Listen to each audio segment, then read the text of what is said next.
I'd like to welcome everyone to our Tuesday 1:30 p.m. session, which will be a conversation with Infinite Legacy on organ donation. I'm going to go ahead and read our disclaimer before we get started. The WildTech DC Senior iPad program, its owners and presenters offer technical assistance, virtual health, well-being, and information designed for educational purposes only. You should not rely on the information and any applications or topics made by WildTech, including but not limited to mobile device applications and any social media pages maintained by WildTech, its owners, or presenters as a substitute for professional medical advice, diagnosis, treatment, or legal advice. Thank you so much for letting me read the disclaimer.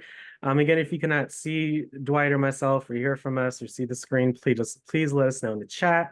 And let's keep in mind our TVs and cell phones so we can give others, but most importantly, ourselves, the most immersive experience. Without further ado, again, we'll be hearing from Dwight today, and we really look forward to your session. And thank you so much for coming on. And again, if you could give an introduction of yourself and what you'll be covering today, appreciate that, and the floor is yours. No problem, and thank you again, Alexander. I appreciate you highly, and WildTech for having us. My name is Dwight R. Smith, and I am a community outreach coordinator for Infinite Legacy, which is the nonprofit organization, local OPO, which stands for Organ or Procurement Organization, that basically, whenever there's something that has to do with organ transplantation, we are the people who get called for the DC, Maryland, and Virginia area. You'll be hearing me refer to it as the DMV area. That is our service area. I personally go out to the communities of DC, Prince George's County, and the Southern Maryland counties. But DC is my main one. That is my hometown. So I'm very appreciative for all of you being a part of this and let me talk today. So I appreciate that. I will go ahead and share my screen now with the presentation, and I will get going with that.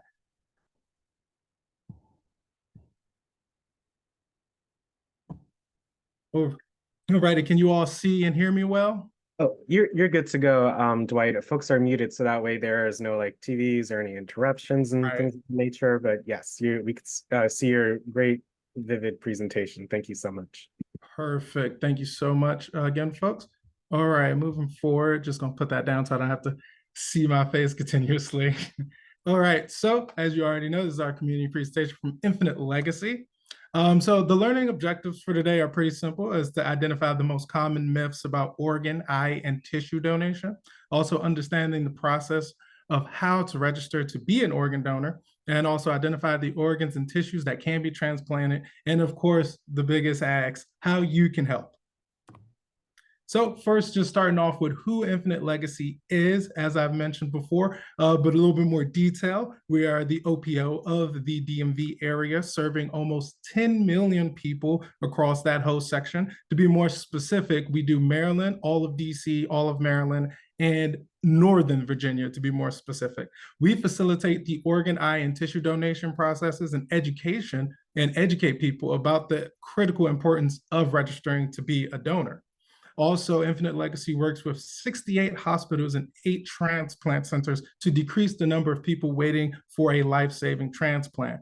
We are passionate, of course, about giving life and restoring hope while honoring the legacy and generosity of donors and providing care to their families and even support to their families after the whole process is over. Just a bigger look at more of a geographical look at the area we serve. Everything I've already mentioned, 10 million people in our service area of the DMV. We work with 8 transplant centers, 68 hospitals, and all of the Department of Motor Vehicle offices in the DC area. So jumping right into the need. The need is organs, people to sign up, more specifically to be registered donors. The national need, as you can see here, I have 2 tables, one for the national need and one more localized to DC. We can actually just focus on the DC one, where there are over 1,300 people in DC alone who are waiting for a life-saving and even life-enhancing transplant in order to continue wonderful and grateful lives like the rest of us. This data is current as well. It was pulled today, a few minutes ago, about an hour or so ago. I always update this part of the presentation the day of a presentation, so everybody understands the immediate need. And then, of course, nationally, we have over 103,000 people who are on transplant lists around the nation alone who need these life-saving organs. So that's the need that we're looking for and we're looking towards in this. Yes, 1,000 kidneys. That is, kidneys are the biggest one. We'll get a little bit more into why kidneys are always the highest one. Even if you look at the national table, you'll see 88,000 plus people are waiting on the national transplant list for kidneys.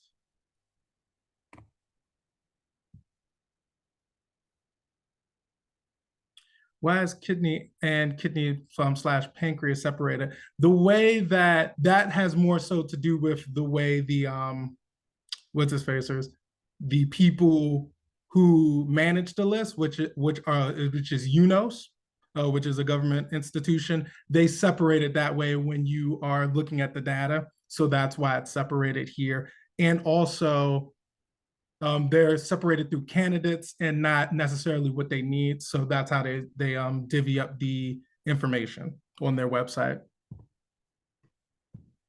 All right, good. All right, just wanted to make sure I didn't miss anything. We can use the hands part for this one, Alexander, for group questions.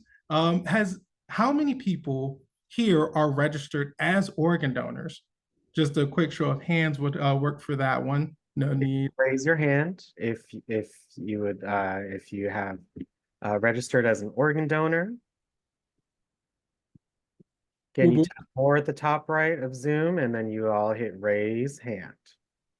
Big shout out to everybody who has raised their hand. Appreciate you highly. Thank you so much. Yep. All righty. The other two pieces we don't have to get into right now. It's just more think pieces of like where / how did you register, and also why did you decide to become an organ donor? We're going to come back to those, so we don't have to answer those now. We'll come back to those. And also, same thing for this third one. If not registered, why not? We'll get into those later on.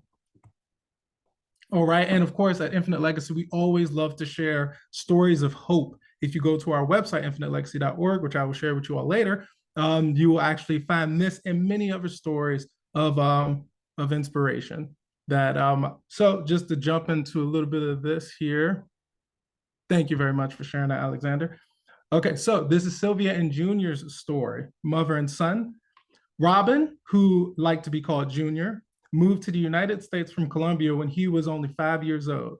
His mother, Sylvia, says Junior was outgoing, happy, energetic, sentimental, smart, and also unique. He was especially mesmerized by the magic of science and motivated by his desire to help people. Junior grew up and went to a graduate high school graduated. Junior went on to graduate high school with honors, which made Sylvia, of course, a very proud mom. Before starting college, Sylvia brought Junior to the DMV to get his driver's license. As he was filling out the DMV form, Sylvia was surprised to see him check the box indicating he wanted to be an organ donor. She told her son that he didn't need to be a donor now, as he would be able to make that decision later in his life. But she remembers Junior was adamant, saying, "I want to be an organ donor, Mom, to help people if something happens to me. When I die, I don't need my organs, and I can give them to someone who does." Sylvia, who is a registered organ donor herself, didn't dissuade her son, as it was clear he wasn't going to change his mind. Besides, he was an adult now, and the choice was his to make. One night when Junior wasn't responding to Sylvia's text messages in October of 2017, she knew something must be terribly wrong. A few hours later, Sylvia received a devastating phone call that would change her entire world. A police officer on the other end of the line told her Junior had failed several stories from a parking garage and was in the hospital fighting for his life. Sylvia rushed to the hospital to be with her son and learn more about his prognosis. Unfortunately, the news was not good. Despite the efforts of doctors, Junior was soon declared brain dead. Sylvia was later met with a representative from Infinite Legacy to discuss support and donating Junior's organs, which Sylvia was completely on board with and in support because of Junior's earlier decision to become a registered organ donor. After several hours in the operating room, Sylvia received word that the surgery was a major success and Junior was able to be a donor. Junior donated both his kidneys and lungs, his liver, his pancreas, and heart to patients in need, and his intestines were recovered for research purposes. Sylvia had this to say: Junior's dream was to become a cardiovascular surgeon and save people's lives. In the end, Junior's wish to help other people was realized differently with his miraculous gift. He saved 5 people's lives with his gift. As a mother, I couldn't be more proud. So, like I said, this is Sylvia and Junior's story. I wasn't able to go through every single detail because I didn't want to, do the whole thing. But the whole story can be found on infinitelegacy.com underneath our stories of hope, where we have, this is just one of the many stories that we have of DC, Maryland, and Northern Virginia residents who have wonderful stories to share like this one. All right, now, what organs can be transplanted? You can actually see it in the photo here. So I keep pulling up the chat every time I see something drop just to make sure. All right, so what organs can be transplanted? There we go. Okay, the whole thing comes up at once. I thought I was gonna do one at a time. So we have the heart, we have the 2 lungs, we have the 2 kidneys, we have the liver, which fun fact, the liver is the only regenerative organ in the body. So you can actually be a living donor and give a piece of your liver to donate a piece of your liver to another individual. And the pancreas and the intestines. Those are the organs that you can transplant. We'll get into the tissues in a second. So a little bit more about the organ preservation times. These are basically the times that the organs can survive outside of the body with the medical advances that we have, with heart being 4 to 6 hours, lungs being 4 to 8 hours, intestines 6 to 10, liver 12 to 15, pancreas 12 to 24, and kidneys 24 to 48. So if you recall, I can actually just jump back really quick. The need slide here, you'll see that the kidneys are the highest ones. And that's usually because, and then usually like the heart, the pancreas, and those are usually lower numbers. This is mainly due to this is a direct correlation to the organ preservation times, because people can survive a bit longer, even with a kidney disease. It's easier to, that number is higher, but unfortunately people who have heart diseases and who need a heart transplant unfortunately pass away sooner. And those numbers directly correlate with organ preservation times as well. Not being able to get it to somebody in time. And also because of the small preservation time window, we can't do a lot of out of state transplantations when it comes to the ones that have a lower number under 12, 15 hours. So pretty much heart, lungs, and intestines usually have to be in state in order to get those completed. Very, very much a tight time frame indeed, which is why we always push for local donations. Out of state donations are a possibility, but with such a tight time frame, local donations are the most reliable.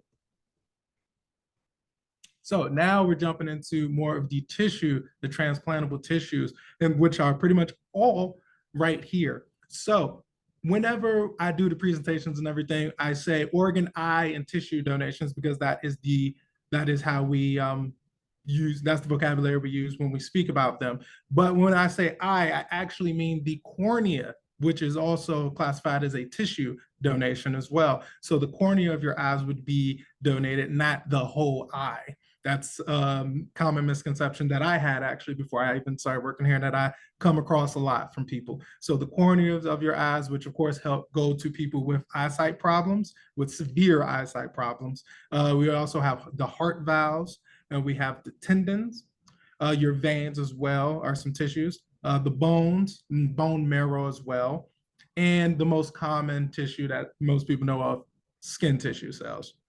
So all of these can be donated, and you can sign up to be a donor for these as well. And this goes towards enhancing people's lives.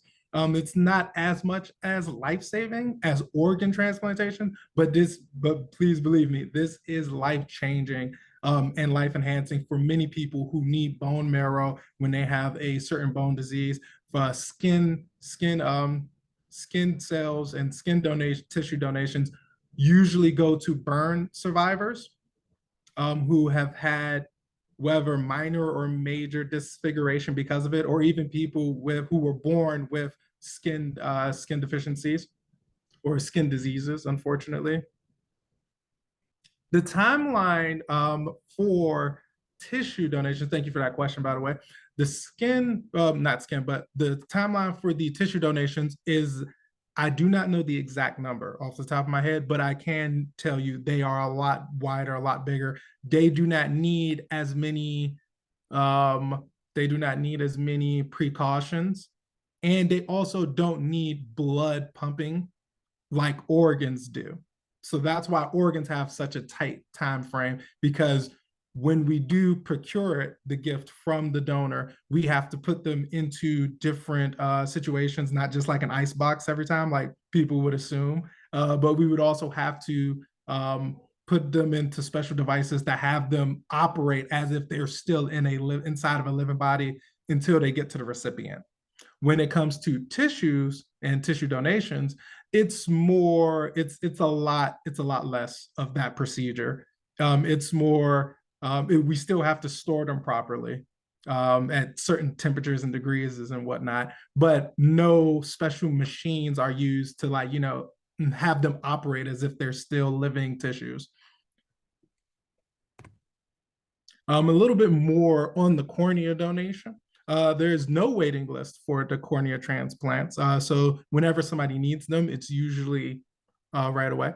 And even people with poor vision can be cornea donors. So all my fellow glasswares out there, do not count yourself out. Any corneas are helpful. And that's personally something, when I signed up to be an organ and tissue donor myself, that is something that I leave to the doctors to find out after my time is done. And of course, the oldest cornea recipient was 103 years old, with the youngest being 3 days old. So just to shine a little light on that. So before a cornea donation, you can see the picture up top. That's how usually somebody with a cornea disease, like usually their pupils would be. And then afterwards, this would be the new solution for it, after surgery was done with donated corneas. So we got a few more group questions here. We're going to treat these as the same thing, just little thought pieces that you can take forward with you.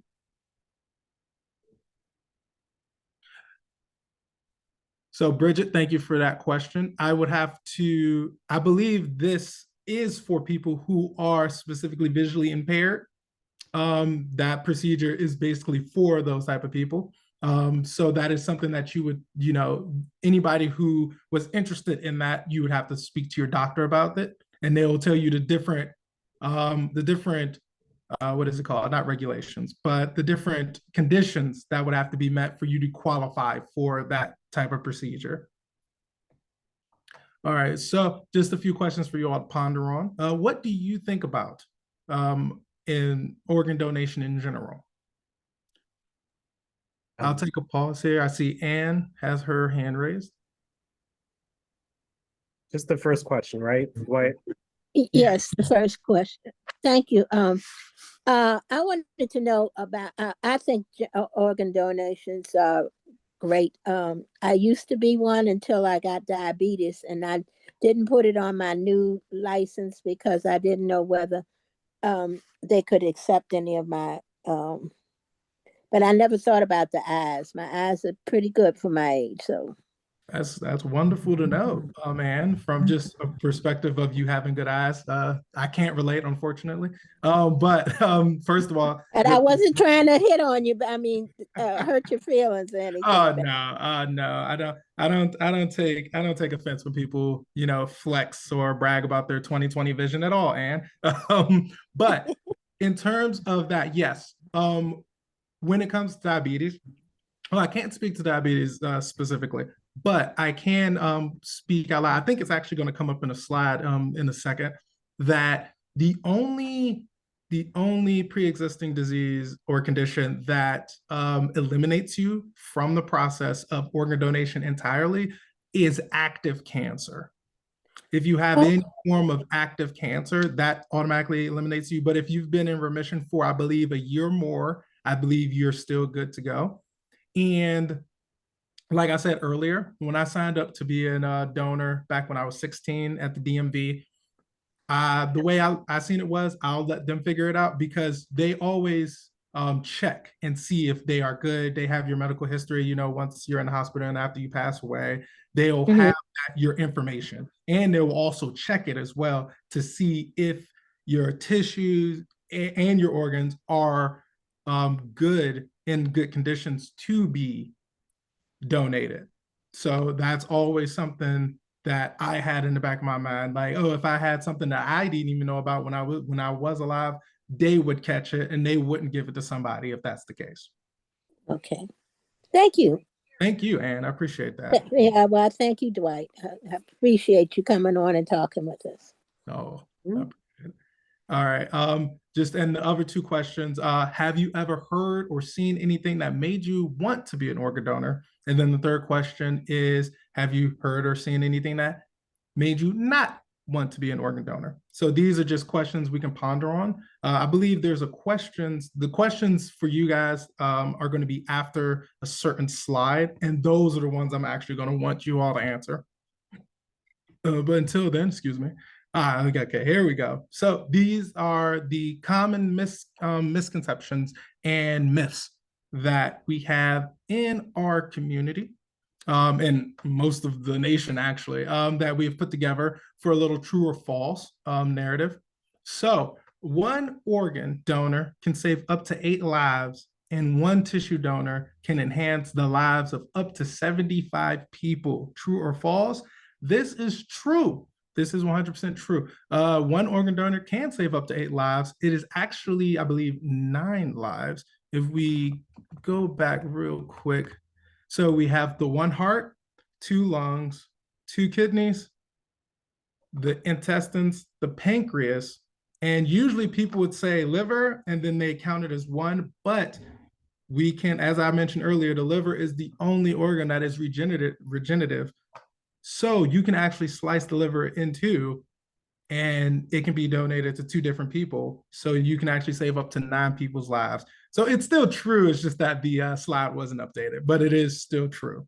The common number is still 8 as of right now, because the slicing of the liver does happen more often than not, but I believe they still are working on it.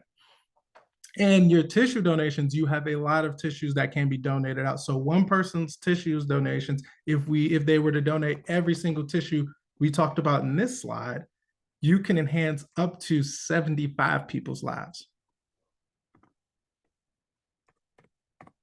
All right. Gloria, go for it. I see you have your hand raised. I have to ask them to unmute Dwight. Ms. Duckett, you had a question or comment about what Dwight just said? Is there an age limit for you to get a cornea transplant?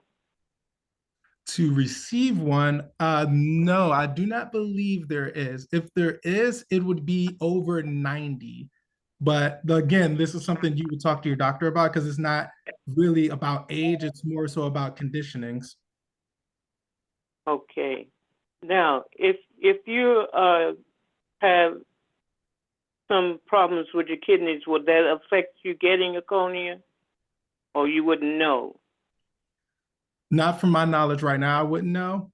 That does sound like it would not be a problem. It would not correlate, I do not believe, but I'm not a medical professional. So I do want to, I guess that should have been my disclaimer that I'm not a medical professional.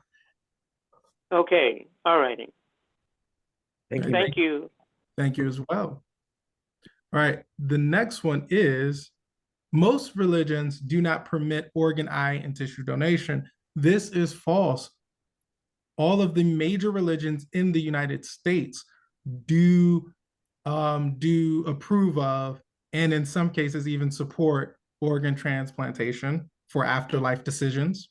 after life decisions. So if you ever had a concern about that, that is definitely something we highly recommend you always talk to your head of religion about, at your local place of worship.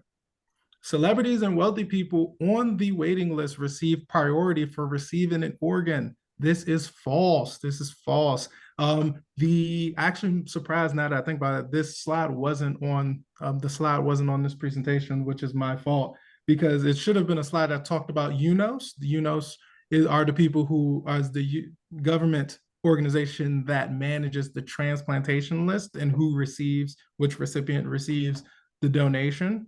And they have a list of their requirements that they look at when deciding who gets it. Age, what else is it? Your wealth class, or your working class, or whatever it is called. None of that. Your income. All of that does not count towards. They are not qualifications that they look at when picking who receives an organ, or even tissues for that matter. When I get my driver's license, I am automatically registered as an organ, eye, and tissue donor. This is false. If any of you, which I'm pretty sure you all have been to the DMV, you know that on the forms, when you get your driver's license or even your learner's permit, you see there's usually a question towards the end of it. There's a checkbox question that asks you, would you like to become a registered organ, eye, and tissue donor? So it is not automatic. It is something that you always have the choice of. Next one is anyone can sign up as an organ, eye, and tissue donor regardless of medical history or age. This is true. This is not false. This is true. This speaks a little bit to the question we had earlier. In terms of pre-existing conditions, your age, no matter if you're super young or super old, you do not, it's not a, what is it? You can still sign up regardless of all of that, even if you did have a pre-existing condition that you yourself were worried about. Like I said earlier, that is something the doctors and the people who are doing the procedure, all the medical professionals who are involved, that is something they will figure out whether you did know or you didn't know, or whether they are a fit or they are not a fit. It is something that they will be able to see when doing the procedure itself. So it's not something that will hold you back from being able to register to be a donor. I'm gonna get to you in 1 second, and just making it very clear that this one is more so about registering to be a donor, not actually becoming a donor after you pass away. This is more so about registering to be one. So anybody and everybody can register to be a donor, is what we're specifically trying to make sure everybody understands. And I could now take your question or comment, whichever one you have. There's a discussion about one of our relatives that's very sick. He's 85 years old. She's dying but she has very good eyesight, and her heart, believe it or not, her heart is in good condition, probably better than mine, yours too. But but she's her family is concerned that if they take any of her organs, they will not receive the body back to be buried. And I think that's a myth. Am I right? You are correct, and that is indeed a myth. I wonder if this is on the, we actually have that. Okay, so it's not exactly that, but the third one on the second slide here, thank you very much for that, Anne. Okay, thank you for answering. No problem whatsoever. I'm about to dive even more into it. We're gonna come back to these top two, but let's jump to this third one as it correlates directly with Anne's question. An open casket funeral is possible for organ, eye, and tissue donors. This is true. This is true because during the procurement process, we are 100% respectful of the body, with in mind that people will still want to not only observe the body most times, but even have an open casket funeral. So with that in mind, all procedures are kept respectful of the body and kept in a condition where it can be, if chosen, it can still be an open casket. We do not keep the bodies. We do not, like hold the bodies for our own. Infinite Legacy comes in, we do the procedure while it is still at the hospital, actually, procure the organs and tissues, and then the body is still, it goes on with the regular process after that. Whether it be funeral or any other afterlife options that the family decides. And like I said, we do it in a respectful manner where even if the family chooses to do an open casket, the donation process will not have deterred that at all. So I really hope that puts those worries to rest, and I hope you can take that back to your family, Anne. No problem, Harold. I'm very appreciative that you appreciate it. It is definitely a difference. All right, so moving to the next one. When you are seriously injured or admitted to the hospital, the number one priority is to save your life. This is true. This is by far the biggest reason I've gotten from people who were not registered already to be organ donors. This is the biggest one I get when I go out to community events, is that people say, oh, I feel as though if they see the heart on my card that I'm an organ donor, they will not work as hard to save my life. I can assure you that that hospital nurses and ambulance staffs and all those staff members their number one priority is to preserve life, your life. There is no trading one life for other lives. There is never a situation where that is acceptable.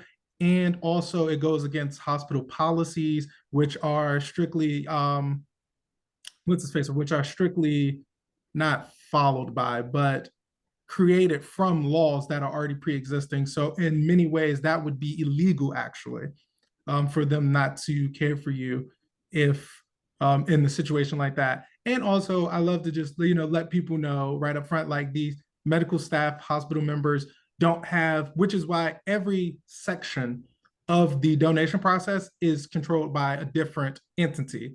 Like Infinite Legacy is in charge of procuring them, and then we pass them over to the chief medical examiner office, who then decides where they go, and then UNOS is in control of the transplant list, so they can decide who receives it. And so because of all these breakups in the process, the hospital actually is almost not involved in the donation process at all. Infinite Legacy comes into the hospital to procure the organs of the donor. So the hospital is not involved in almost any level besides, them entering data into their computer system, which they have to. And then we get alerted, not because they alerted us, but because it's in their system now. And that's a part of the law that we get alerted.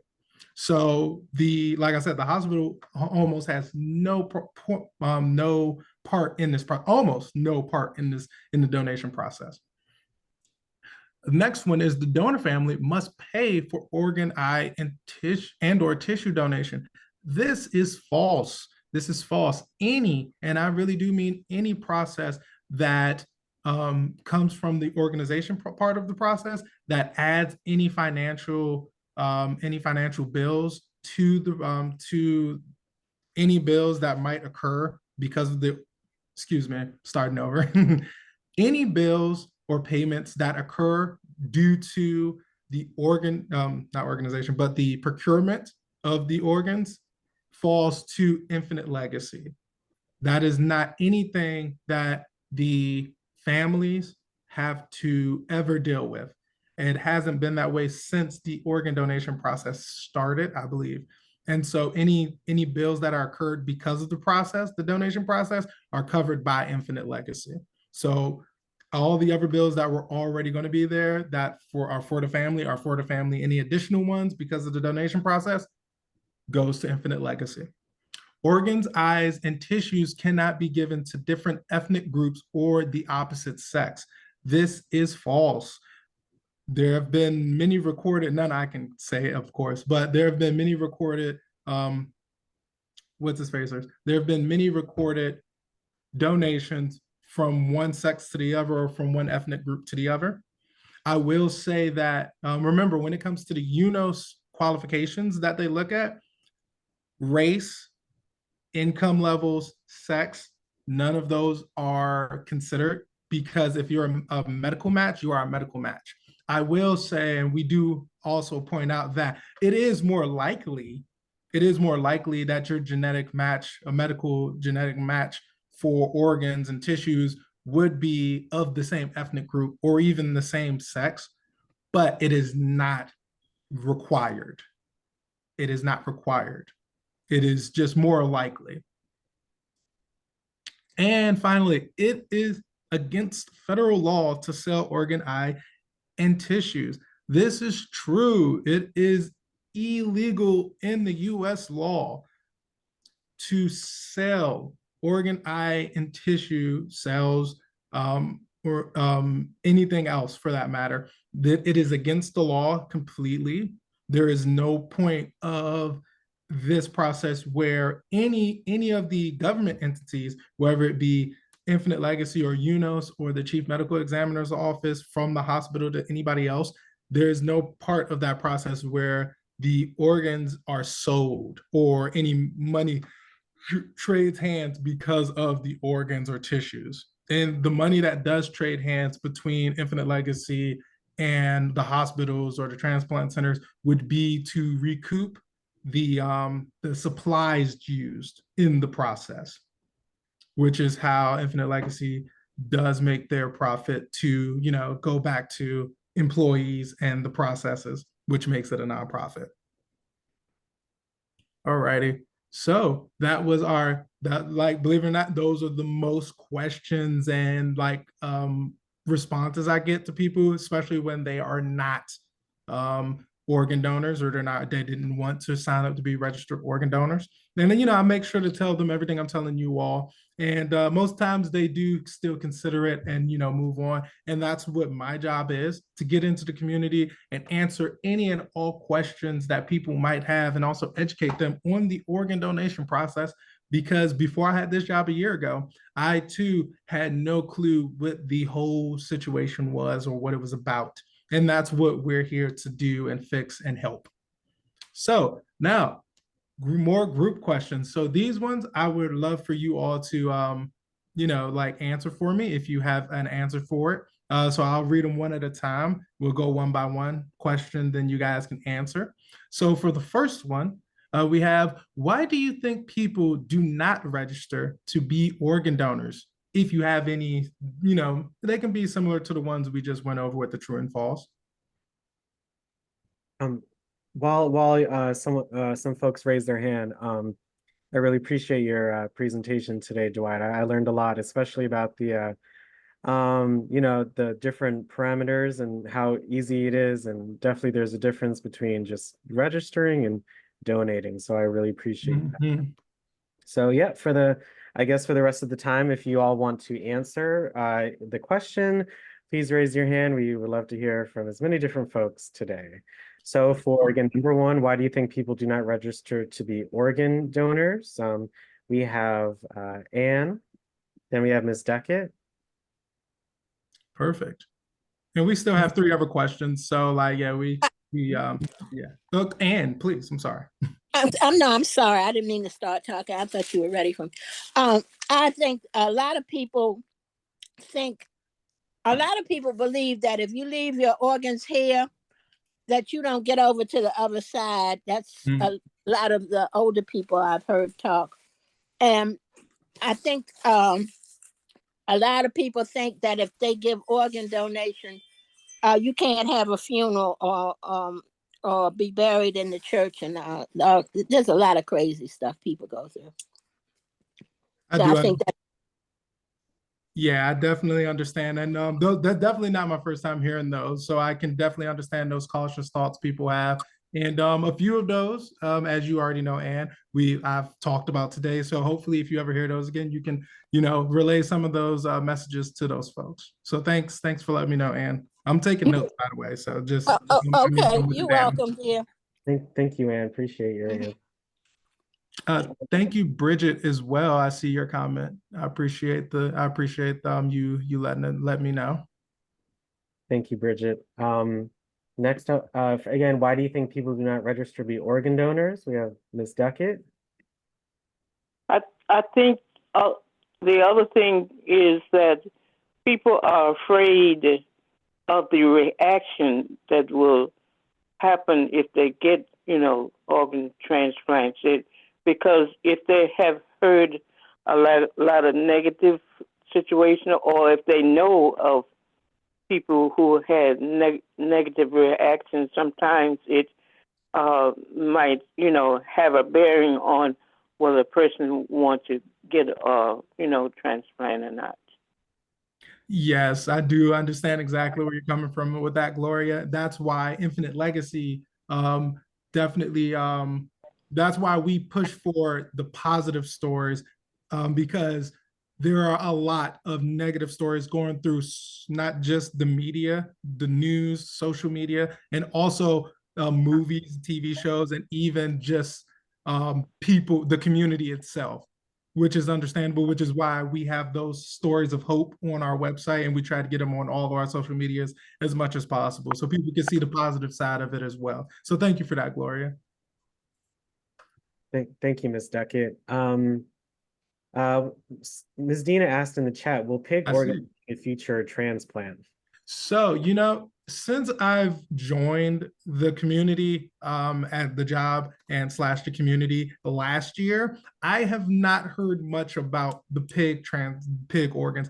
I believe I know where Miss White's coming from with this, because I also heard of, like, this was maybe 5+ years back, maybe even 10 years ago, I did hear speakings of pig organs being a possible substitute. So it was in talks, and I believe scientists are still working on it, but to my knowledge, I don't think it'll pan out. It is still being, I think, medically discussed. I'll leave it at that. Thank you for responding to that chat. Do we have two hands? We do you do. think we could go to number 2 for those? I was just about to say, we can still move on number 2, and hopefully you all still have those answers for these ones. I'm sorry, I didn't know my scrolling did that. All right, number 2. What are some of the barriers? Let me lower this so I can see it. What are some of the barriers to registering as an organ donor? So this question is actually pretty similar to number 1.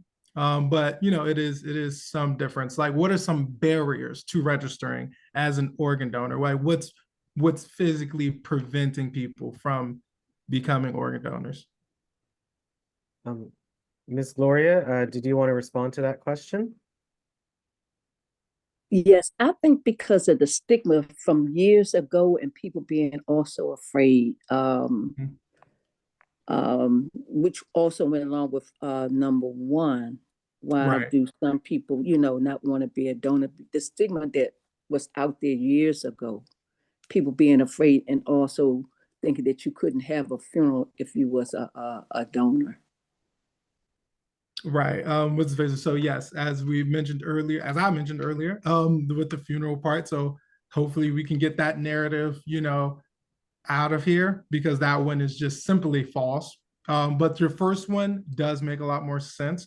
I've heard many stories about it. A young lady actually told me about how she was uneasy about the whole thing, and she didn't register because the experience her father had went through. So obviously somebody as close as your father isn't just another community member, but this is your father, the person you trust obviously the most, one of the people you trust the most, obviously. And when I asked her about it, I did ask for more specific details, like when and where it happened. And she did tell me it happened in the 70s in New York, which of course was not a great time for African Americans, obviously. And so I did not doubt her. And also I acknowledge that we have moved forward as a country. And even though we still have our problems, I do believe, medically speaking, we have to try our best, not just to move forward as a people, but we have to try to move best and even get into those fields so we can really make sure that we are taking care of ourselves and the best way possible. We are taking care of ourselves the best way possible and helping each other out the best way possible. So unfortunately, the need in DC specifically, more than 50% of the list is actually higher, but I don't have this specific number right now, so I'm not going to go higher. But over 50% of the list of the people who need transplants in DC are African Americans. And that's due to the low number of African Americans who are signed up to be donors. Because like I said earlier, even though your race is not one of the requirements, we are more likely to be genetic matched with each other. So that's just some of the things that I point out when it comes to that. So we do not discount anybody's story, but we do want to find solutions and not just state the problem, for sure.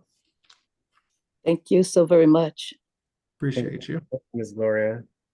And I think just to, I guess, all the questions on your slide, I really appreciate you coming on because the past miseducations, have had an impact on today. So I really appreciate you all coming on and for sharing what's true and what's not.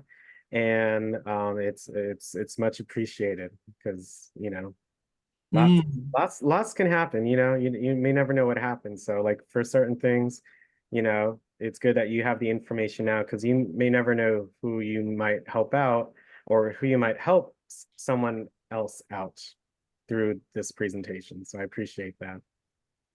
So I see Bridget that had a comment about how people are concerned about whose organs they would be getting if they did need it, and like if they would have their thoughts themselves, basically. And I can tell you that there have been very, very few occurrences that have been reported of people who have received transplants feeling like maybe, maybe feeling their donors' emotions or memories or anything like that. That is something that has come up before, of course, not medically. But of course, like I said before, we don't discount anybody's experiences. But it is a very slim number, a very small number percentage of recipients who actually do express experiencing that, to be honest with you, Bridget. And Donald, I see your link. I'm not going to go to it right now because we're in the thing I'm sharing, so I can't go to it as of right now. We have Ms. Thelma for number 2. What are some of the barriers to registering as an organ donor? What do you say about that? Okay, like this program met with some seniors in DC about 2 years ago, and I never did get an answer to the same question. Is because I had this thing that if I donated my organs, the people nearby or in my community or DC, someone in DC, may not get it. I don't have to say so, or who can have it. And right now, I know 6 people that need kidneys. 2 ladies, this is their second one. Yeah, the kidney, because the kidney went down before. Now hers is getting ready to come back again. But the good thing about it that I'm with the at my church. We don't do it in the church, but they tell us if we want to, we can go get tested to see if we match that person. Right. And our kidney may go to them. But other than that, most of the people I know that get them, that needs them, very few of them, may get an organ or whatever. So, what's with that? So, actually, thank you very much for bringing that up, Thelma. Bridget actually asked a similar question as well. Bridget said some transplants can happen while you are alive. Which ones are they? So I can answer both of these with one answer. And then I'll go a little bit more into detail about what you were talking about, Thelma. So there is a such thing as living donation as well. Another organization covers that a lot more heavier than we do. But of course, we do promote that as well. So when it comes to living donation, you can donate as a living person. You can donate one of your kidneys, as most people do know. And then earlier, like I said, we can actually cut a piece of your liver, and you can donate a piece of your liver that will regenerate, because it's the only living organ that does regenerate. So you can also get a piece of your donate a piece of your organ as well, of your liver, excuse me. And there's one more that I cannot particularly remember right now. There's one more, I believe. I want to say maybe one of your lungs. I'm not 100% sure. I will get back to you all. I'm looking for my card. I'm looking through my cards there's an organization. It's at my office actually. There is an organization, I'll get their name in a second, who does focus solely on living donation. And they actually have a caveat of benefits that would go to the person who was interested in that. And Thelma, to touch more on your first point, I'm sorry, can you repeat it?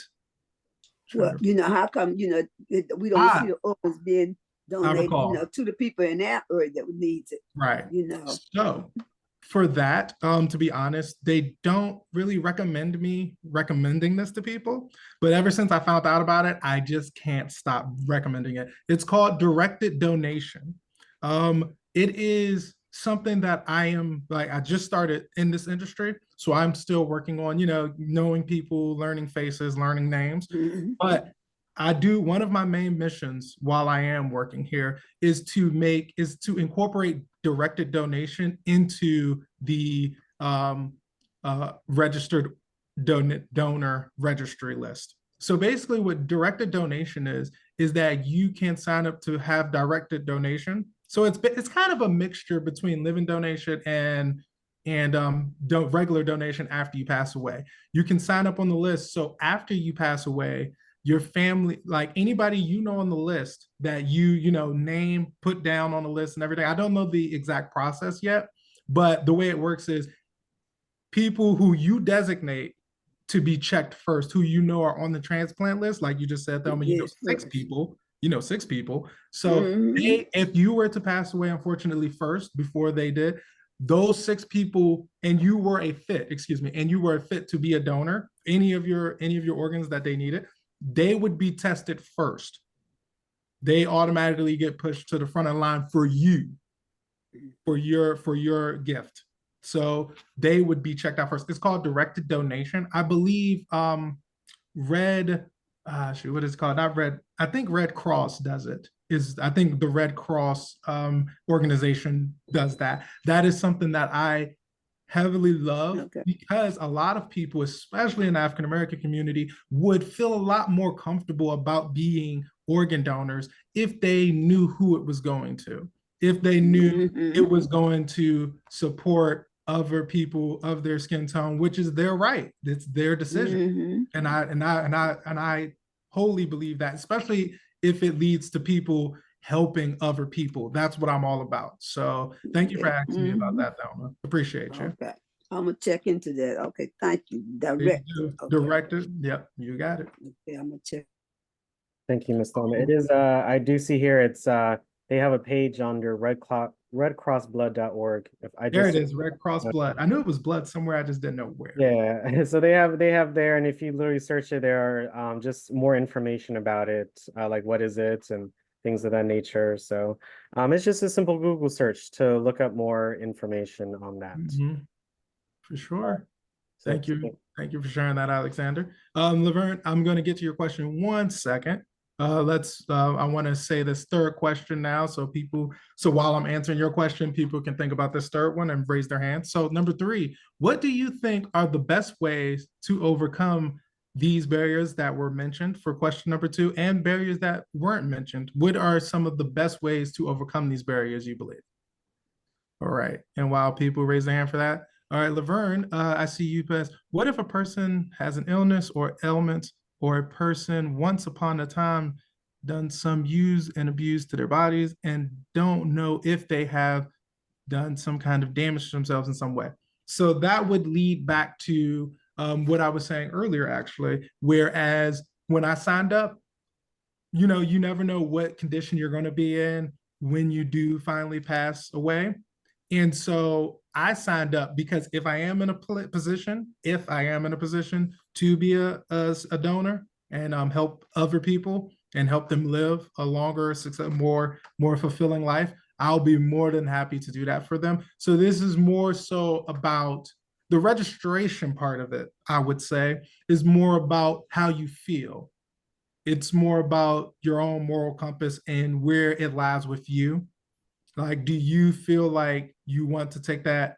You want to take not even really risk, in my opinion, because this is going to be after you pass away. In most cases, people who don't do living donation, it's just for when you pass away. So is this something you're willing to make the decision on and decide for yourself if you would want to be an organ donor once you pass away? And then after you do, that is up to the doctors to figure out if you did have any ailments or illnesses, and if you didn't, and if you are even if you don't have those things, by the way, you can still be ineligible for other things, like your organs or tissues can just not be in a great condition to be donated. So it's not just ailments and illnesses. So yeah, I hope that answered your question. All right. Thank you for answering that, Dwight. I mean, it just goes into the name of the organization. Like, you know, it's I kind of think of it as just leaving a gift for others, and you know, just the cycle continues in a way, which is, really touching in a way, knowing that, no matter what you may have gone through in your life, even if just one part, is works, say, hey, that's still one more part for another person, and it True. changed their lives. So, I think that's, a pretty great gift. So, I definitely thought about it when I first got a permit and, got my ID. They always ask. And when I see that question, I'm always like, yeah, because, why not? Because you're not giving it away that when you hit the check, you're just saying, hey, after I'm no longer here, you can use what I have to help others. Very true. Spoken like a true donor. Thank you so much, Alexander. Appreciate it. The fourth question, folks, how can we best help you and the community overcome these? These are kind of the same questions. Sorry about that, folks. This is the presentation. So we're going to move forward. All right, cool. So let me put this down so I can see. So now, of course, is the up. Before we move forward, I see Anne, you have your hand raised. Yeah. Anne, did you want to answer one of either 3 or 4? And Dwight, we have about 5 to 10 minutes left, by the way. Right. So I'm going to push forward. Mm-hmm. After. Did you I want just wanted to ask you, is it good for you to have that in your will?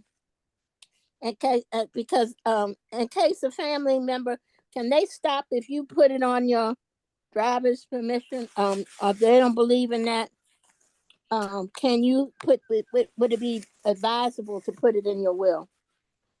So it is advisable to put it in your will as well. It's like, yes, the more places you have it down, the better. And if you put it on your driver's license, then that is applicable by law. Your family cannot stop it. If you decided that you wanted to be an organ donor, your family could not stop that. As Infinite Legacy, we do still talk to your family about these proceedings before we go forward with them. But of course, it is always the person who signed up. It's their decision. As long as they're 18 or older, so an adult in the eyes of the law, it was their decision. We still go forward with it. If they disprove, unfortunately, that is a cross we have to bear, but we have to move forward with the process as long as the donor themselves registered for it. Okay, so if I was the executor of somebody's will,